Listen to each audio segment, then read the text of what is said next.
Hi, everyone. Welcome to day 2 of the Accelerate Your Income 5-day challenge. So this today's session is Find Your People. So I'm going to share my slides, my screen, and we'll dive right in. Okay, so find your people. So we're talking about how to locate your ideal customers and how to connect with them. So first of all, I want to make sure that you all have gotten a chance to download the action guide. It's for the whole challenge. So if you've already gotten it, there's nothing new.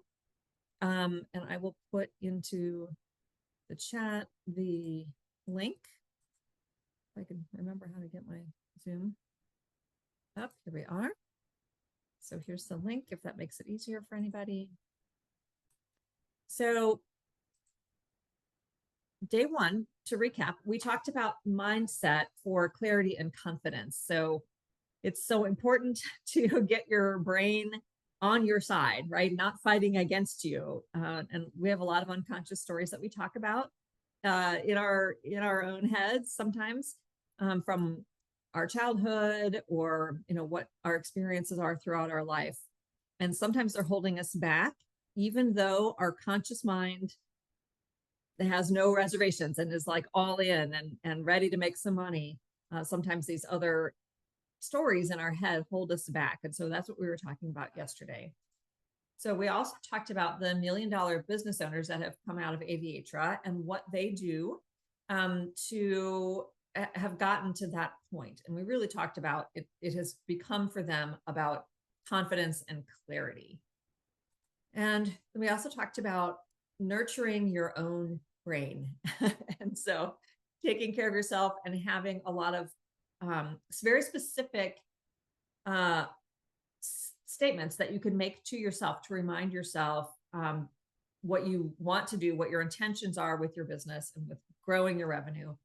And hopefully over time, that will help to drown out any other stories or statements that pop up in your head from our childhood and our experiences. So we did 4 I am statements yesterday. The first was, I have something valuable and unique to offer the world. We talked about if I take the first steps, the path will become clearer, not entirely clear, right? It's usually a winding path, but not having the full path laid out in front of us sometimes holds us back. There's a lot of fear with the unknown, of course, but I wanted to really help you repeat to yourself and help you believe that if you take the first steps, the path will become clearer. The next steps will become clear. And then you take those steps and some new steps will become clear. Then the idea of I can ideate and execute. I can do both of those things, but not at the same time. And that's okay. That's how our brains work. It's really hard to be big picture and small picture at the same time. So understanding that we can do both and we need to do both, but they don't have to happen at the same time. And then the last statement that we talked about yesterday is, I don't have to do this alone. And that is the big statement, the big takeaway that I want you to have is Aviatra is hopefully one of your go-to partners in helping you be a successful entrepreneur. And there are others in the region as well. So that's the recap of yesterday. So today we're going to, as I said, find your customers. So I have this question for you to think about. What is one thing, the one thing that all your customers have in common? So there is one thing that they all have in common. And it is, they all have the problem that you solve. So there are other characteristics that many of them might share. Maybe, in our case, they're women mostly, right? Or they already have a business, but there are other problems that they have and other characteristics that they have in their lives, but they have one problem, and that's the problem that you solve. So once you're really clear on that, that helps you get customers because, so Jay Abraham, he's a thought leader and a writer, and he said, if you can define the problem better than your target customer, they will automatically assume that you have the solution, which you do. of course, have the solution. So really understanding your customer and not just how they relate to your problem, but other things about their lives is really going to be the key to finding them and connecting with them. So I've got three people here, well, four people, including the little girl, but three adults here pictured. And I'm going to kind of go through each of them as though they were your ideal customer, and we'll talk about them.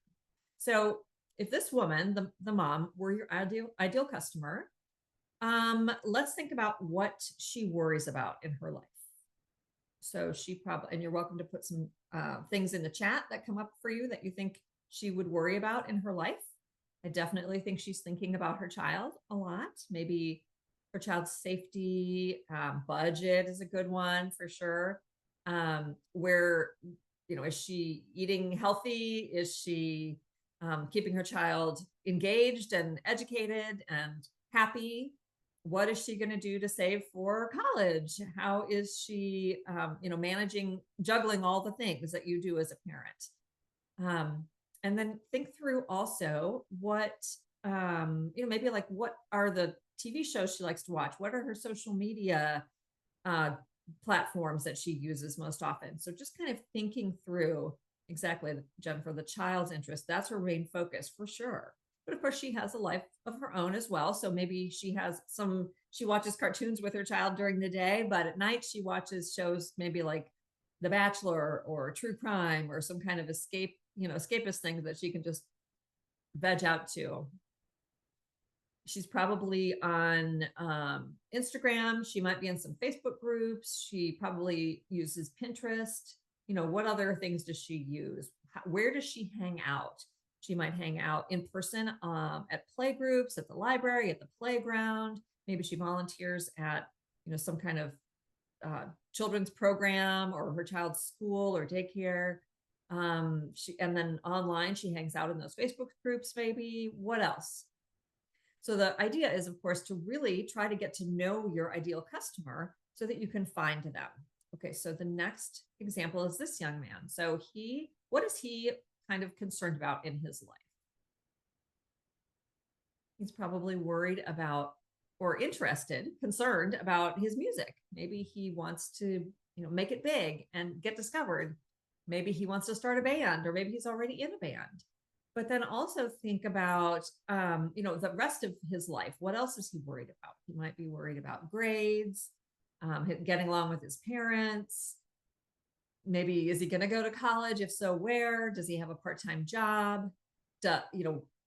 What is he wearing, right? How cool does he look? That's always a big thing when you're that age. Thinking about, is he on social media? He's probably not on the traditional social media. I would guess from his age that he's on whatever the newest social media platform is. Like, he's definitely not on Facebook. He's not on LinkedIn. Where is he? And then, what kind of things does he like to watch on TV? I mean, he might not watch TV. He might be a YouTube. Most people nowadays are YouTube. They watch YouTube, but he might be focused on, music videos or music education, his favorite musicians, that type of thing. And then let's look at this gentleman. If he were your customer, what are some of the things that he worries about in his life? I would think at his stage of life, he's probably worried about his health, maybe worried about the state of the world, maybe worried about his grandchildren, his children. How are they doing?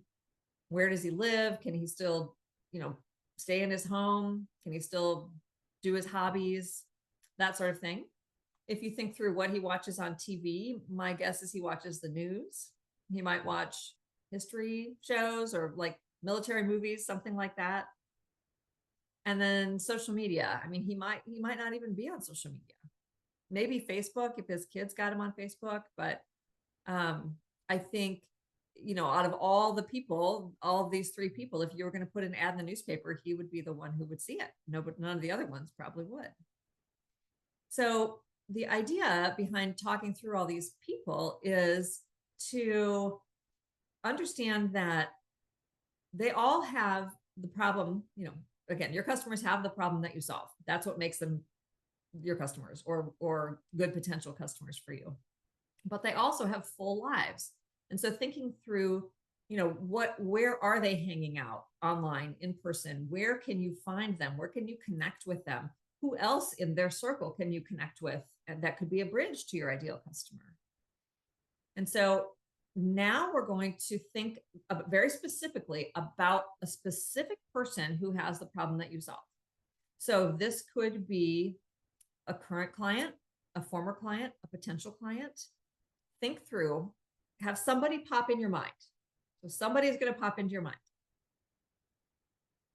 And I want you to do some reflection with these powerful questions about the person that you thought of. So what is it like to be them? So imagine they have this problem that you solve. How big of a part of their life is this problem? Does it haunt their everyday? Does it come up every so often when they do a specific thing or go a specific place? Is it kind of like a little small itch in their head all the time? Like, oh, I have to do that. Oh yeah, I got to solve that one problem. Or again, is it like a looming problem that they know they have to take care of? Very critical problem for them. And so then think through how it affects their life. Does it make it hard to live their life on a daily basis? Or does it just hold them back in some small ways? And then another really critical question is, what are they currently doing to solve that problem? They're probably trying to solve it. Unless it's something that they haven't gotten around to yet, and it's just a small problem, they're probably trying to solve it in some way. And so thinking through what they are currently doing to try to solve it. And again, we're keeping this one person that you thought of in your mind when you're thinking through these questions. And there's space in your action guide workbook to do this. So now I'm going to have a question. I have a question. Yes. Yeah. So we're thinking about this person. Is it related to what we actually do, or is it just?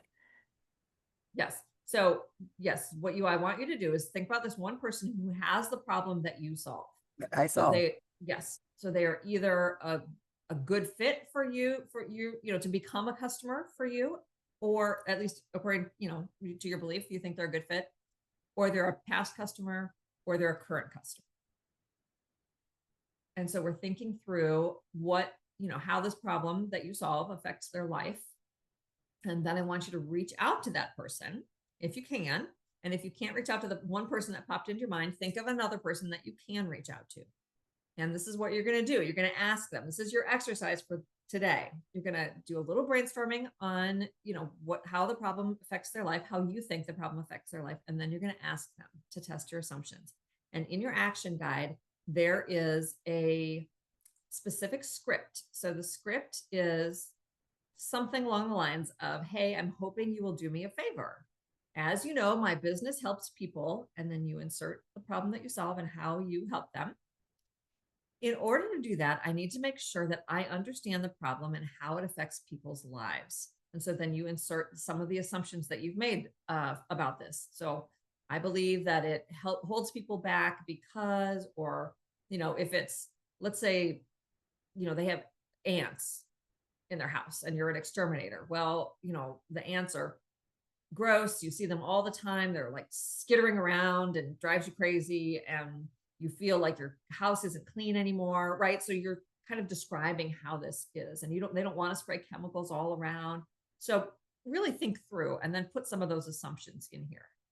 And then just say, does this describe your experience, or should I be thinking of it differently?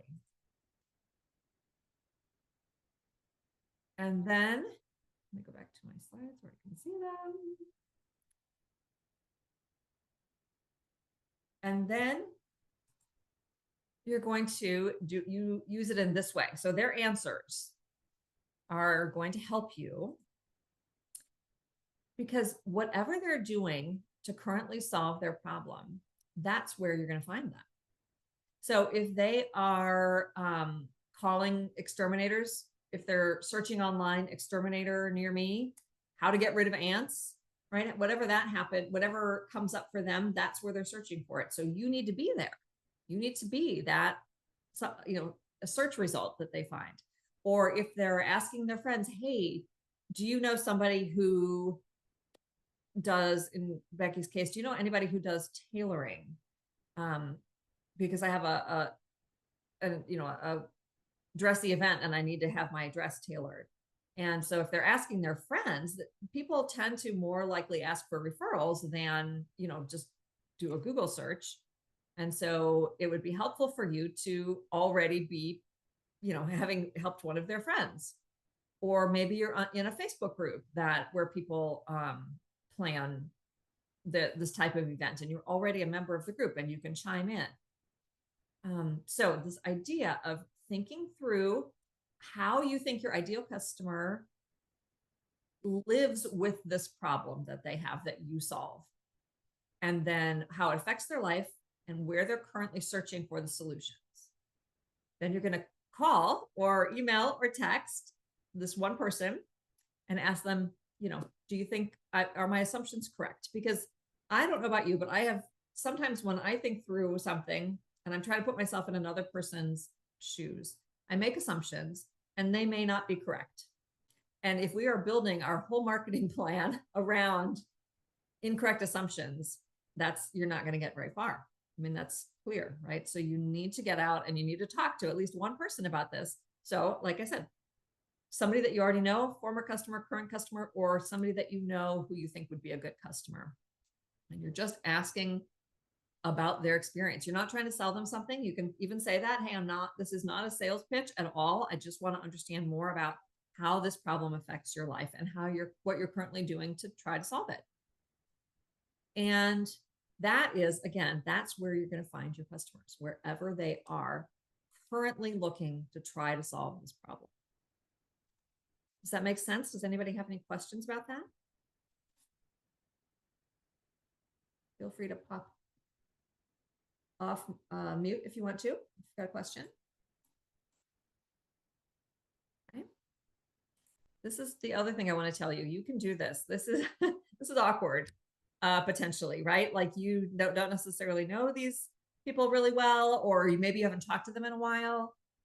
But when you position this as a favor, asking a favor of someone, most people want to do favors for people. It makes them feel good and it makes them feel appreciated when you say, oh my gosh, you're amazing. Thank you for taking the time to do this. And so you're not asking them to, give you an organ, donate an organ to you. You're just asking them, hey, can you just describe a little bit about how this problem is in your life or how it was before you solved it by working with me? So I want you to be brave and reach out. And I'm sure that you can clearly see how this information is going to be so helpful to you when you are trying to plan for your marketing, your customer attraction activities and strategy, right? You need this information. You can't base it on assumptions that you just have in your own head. You can't. Even if your whole business was started to solve your problem, that's a great starting point, because you remember how it was for you before you solved your problem. And so you are like former you is your ideal customer, but you can't base everything on your own experience. You have to ask at least one other person to test your assumptions. Maybe it's different for them. How's everybody feeling? Thumbs up, thumbs down, sideways thumb. Sideways. Okay. Thumbs up. All right. I can't see everybody. Let me pop over here. All right. Well, the sideways thumb, I understand that. Like it's not easy to reach out in this way, but I'm telling you, I'm sure if you think to yourself, like when somebody asks me to do a favor for them and it's really not that big of a deal, like you're happy to do it. You're happy to do it. And so you're giving somebody an opportunity to be happy and to help you. And remember that whole thing about you can't do it alone and you don't have to do it alone? It's a perfect example. Perfect example. Yeah. So I'm misunderstanding the problem to solve. So for me, I make nuts. So my problem that I solve is I create a snack food. Okay, great. This is a great, I'm going to stop sharing because I want to. So is that how it works? Well, so yes, but we have to think. So this is such a good example. My belief is that every business solves a problem, but you could also phrase it as or fills a need or desire. Okay. So does everybody needs to eat. We know that. But does Right. everybody need to eat snacks? Maybe some No. people don't eat snacks. I don't know them. I'm not sure if I want to know them, but but certainly if they eat snacks, not everybody eats nuts, right? So it's a little bit more, we have to go a little deeper with something like your products. So why would they choose nuts? I mean, nuts are full of protein. They're healthy, they're crunchy, they're satisfying to eat. They fill you up more than like a potato chip or something. So thinking through, like, when you snack, choose nuts. Okay.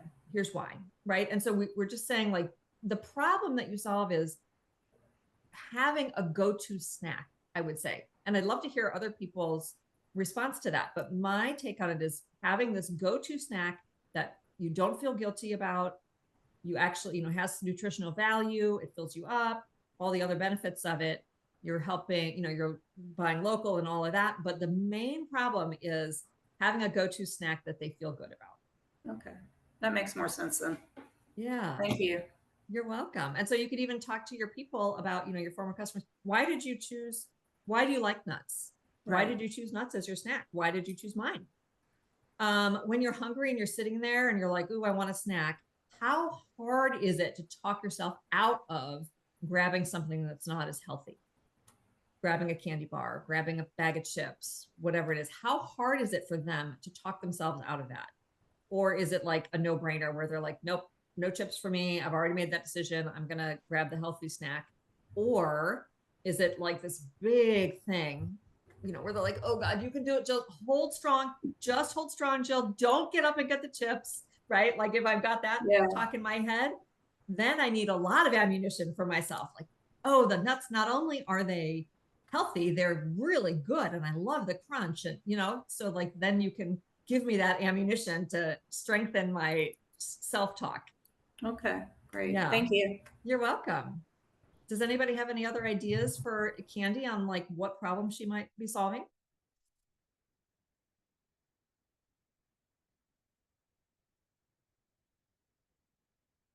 Last minute gifts. Ooh, yeah, that's a good one. That's a good one. Yes. Portability. I like that. They come packaged in small packages that you can throw in your purse. Great idea. Yes. And I think it's really interesting when we think about using our product as a gift, because then we have basically two kinds of ideal customers, which is totally fine. You have the kind that wants the nuts for themselves, and then you have the kind who's considering it as a really nice gift for somebody. So they may not they might not be a nut snacker themselves, or they might be. But they're thinking like, what's a nice gift? And so to appeal to them, you have to talk about like the packaging is beautiful. This looks like a high-end gift. It's not like you just stopped at a convenience store and grabbed a pack of Planters peanuts, right? Like it's a high-end gift. The packaging is beautiful. They open it up and people love it. It's shareable. So it's kind of different messaging for that person than it is for the person who just wants their go-to snack. And so that's fine, because you can just think through the two different types of people and the problems that you're solving for them, and then use the messaging around those problems. Thank you guys for chiming in. That was really helpful. Anybody else want to kind of workshop their problem that they solve? Well, I know for a fact that I get an awful lot of customers who have framing needs that that apparently can't be solved by other people. Okay. And why can they not be solved? Because they're challenging? Because they're challenging. Yeah, that's fantastic, because that really sets you apart. So you're not like the frame shop down the street. You're an artist who also does framing. So you understand the worth of the art, and not just the monetary value, but like all of the value, the meaning, the way that the reason they chose the art, the work and the talent that went into creating the art. And so because you yourself are an artist, you can showcase the art better than anybody. And you can take on these challenging projects because you have so much experience. Well, most of the time, when I'm asked if I can frame something, and I say yes, they tell me that they'd gone to other framers and the other framers had said, I don't know, don't want to do that. So Interesting. like Love it. framing an antique kite from South America, Wow, that's cool. you know. Yeah, so I would say that's great. So, send me your framing challenges. Do I have experience doing that? No. But you can adapt But your experience oh to yeah, these absolutely. challenges. And Yeah. it's a challenge. It's always that's the most intriguing part about it, because Yeah.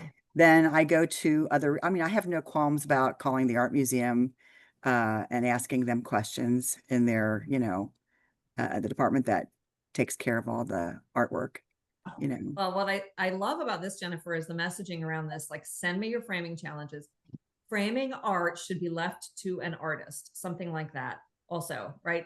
I do the framing challenges. I have the utmost respect for your art because I am an artist. Now, I do not do restoration. Well, it's I'm okay. not, I don't do that I sort of will, stuff. yeah. Framing. Yeah, just talking about framing. But, Yeah. unusual items that If- need to be framed, and I'll go to my other resources and ask, okay, so have you ever framed anything this heavy? Or if I don't know what to do, Huh. but I try to always make sure that things are museum quality. If I That's can another thing. interject, I'm sorry.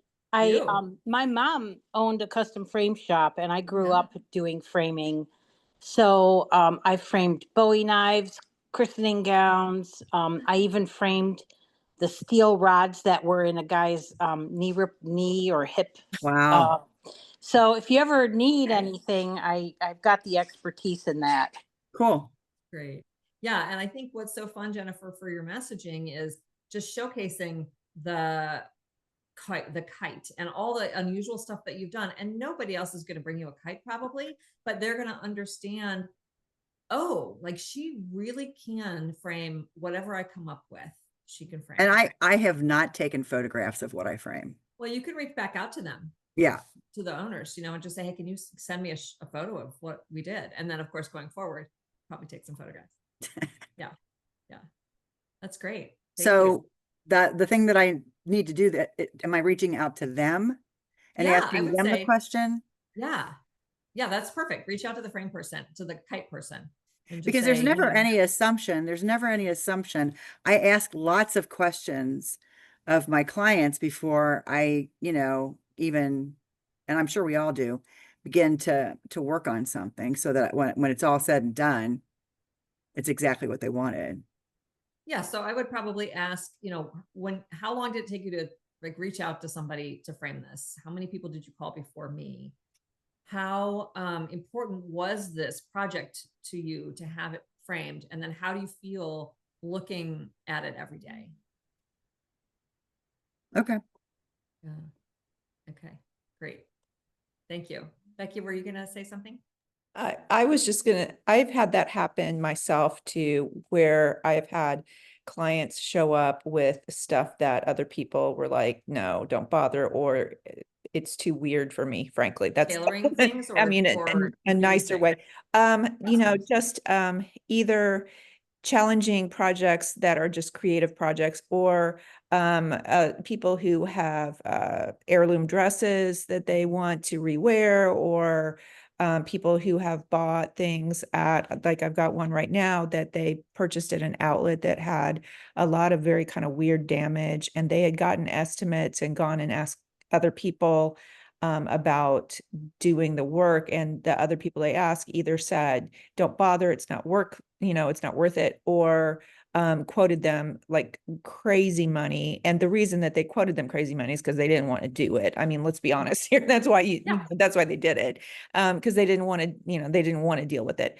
And I feel like it might be happening with you too, is that because in most of my materials and website and all that stuff, it does mention that I have a theater background and I have a costuming background, and maybe mentioning that you have an artist background is having people, that's giving people more hope or more And confidence. more, oh, she's going to be okay, she's coming from a different viewpoint or a different so we're going to try that way.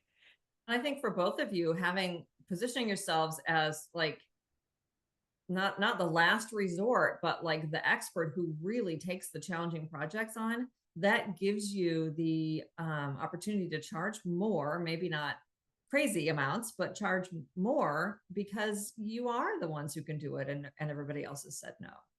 And that's okay. Like, you should charge more. They're challenging projects. You should charge more than you normally charge, I guess is what I'm saying.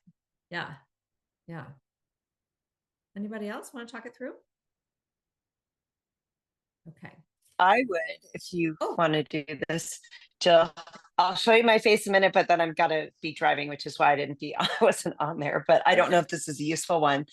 But I'm an artist, and one of the things that I'm really trying to do is figure out how do I show what it is that I'm solving. And I think it's more I'm offering an experience is really what I'm trying to do with the fiber art and things like that. So I don't know if that might be, if you have a couple of suggestions, something kind of quicker, but I feel like it's the weird part is each time I think there's like a problem to solve, I'm like, but it's all optional. There's not, you don't have to do any of this. So I always get stuck on that aspect of it. Like you would want to, but so I always feel, yeah. Okay. I'm glad you brought that up, because I believe that there are big problems, medium problems, and small problems. So big problems, like solve the world, end hunger, that sort of thing. Those are big problems. The medium problems are like the problems that we all have in our lives that are compelling to us, but they're not compelling to maybe the society at large. And then there's the small problems like, hey, you know what? I have this jacket and I want a necklace to go with it. And look at this, I found one, right? This was a problem. I did not have a necklace to go with this jacket, and now I have one. And so every time I want to wear this jacket, I have this option. And it's a small problem. It affects literally nobody but me, but I really love this combination. And this is kind of the look I was going for. And, it makes me happy. And so not all of our problems are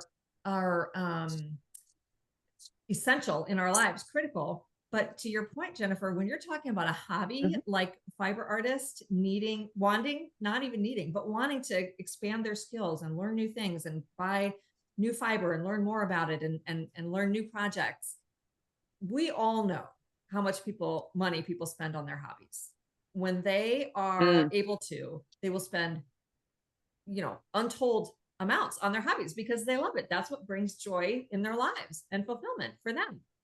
And so it is not non-essential in a grander scheme. Like if they had to choose between paying their rent and Duke Energy versus going to one of your classes, they would pay rent, hopefully. But once the rent is paid and Duke Energy is paid and they have enough to eat, then they're looking around going, what am I going to do for fun? How am I going to fulfill myself? And that's where you come in. And so it's growing the skills. Like you love fiber arts, you're exploring it, or this is a new passion for you or a new hobby, learning new skills. And this is one of the ways that you can do that. My workshops, I've been a fiber artist for decades. I know so much. I've raised fiber animals. I can tell you everything about them. I have developed all these interesting projects that will feed your need for trying new things and learning new skills and making new art. And this is the problem that I'm solving for you. Okay. And then would that be similar with somebody who might want to buy a piece of fine art or a very custom hat? Same idea, like you're getting to do that? Not necessarily think so. No, I think the art is kind of a different problem. That's like a big piece of art that's custom and really interesting. That's going to be a certain kind of person who's looking for. I would think it's a little challenging for artists because the basic problem they're solving is I have a blank wall, right? And I need somebody to put on it. But it narrows in that. Now, what do I want? And so I think they're just going to see your art and go, that's it. That's what I want. But let's talk about the hats because I think you're going to sell more of the hats. So Jennifer does these really beautiful I think you're right. hats, and she embellishes them with different fiber and hand-dyed fiber from her animals and feathers and beautiful things. And so that is more about showcasing the wearer's personality and style. So I'm sure the people that comment on your hat when you're wearing it, they're like, this woman is bold. She's wearing a hat that's very stylish, right? We don't generally wear hats anymore unless it's a ball cap on a bad hair day, right? And so this is This is There you go. someone This who is what, yeah, there you this go. is me with the Exactly. hat. So Yeah, she's, or one of them. this This is my woman has daily hat. embraced her style, and I want to do the same, right? Mhm. And so they're working with you to find, to basically replicate that hat. They might not have said to themselves, woken up that morning and said, you know what I need is a hand embellished hat. Probably not. But they saw it and they're like, that actually is what I need. I want that. I want to be the woman who's confident enough to wear that really cool hat with those embellishments and all of that. And then that helps them showcase and express their own style. And that's the problem you're Okay. solving. Okay, so the problem I'm solving is giving them a way to express their own style, because they will have their own specific version of custom hat that either they Yeah. chose one I already made, or it's even more finely tuned to exactly them. That's exactly right. Okay, Yeah. that makes sense. Yeah. This is so Okay, great. I love these thanks. examples because they're letting me talk about it a little bit more deeply than we usually, than we would have had time for. So this has been wonderful. Okay, so tomorrow our topic is magnetic messaging. So this is powerful ways about talking about what you do, powerful ways to talk about what you do. And this is, of course, how you connect with the people when you finally get in front of them. So we're finding the customers first, and now we have to know what we're going to talk about when we reach them. And that's what we're going to do tomorrow. So I will send out the replay. Thank you, everybody, for joining us today, and I will see you tomorrow. Bye.